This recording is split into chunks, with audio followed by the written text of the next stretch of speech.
रामकृष्ण हरी. संत ज्ञानेश्वर माऊली महाराज हरिपाठातील अभंग.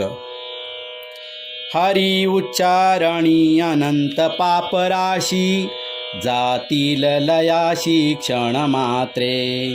तृण अग्नी मेळे समरस झाले, तैसे नामे केले जपता हरी.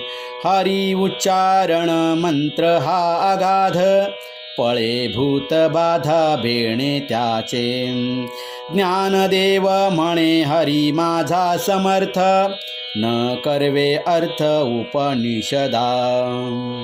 माऊलींच्या या अभंगाचा भावार्थ: ज्याप्रमाणे गवताच्या गंजीला अग्नीचा स्पर्श झाला तर ते सर्व गवत अग्नीमध्ये जळून खाक होते, त्याचप्रमाणे माऊली सांगतात, पापाच्या राशीला जर हरिनामाचा स्पर्श झाला तर सर्व पापे नामात जळून भस्म होतात.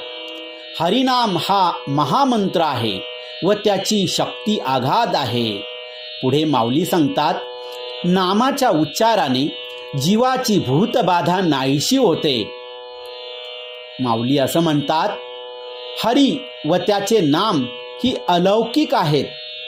अशा या हरीच्या स्वरूपाचा व त्याच्या नामाच्या सामर्थ्याचा थांग अद्याप उपनिषदांना सुद्धा लागत नाही.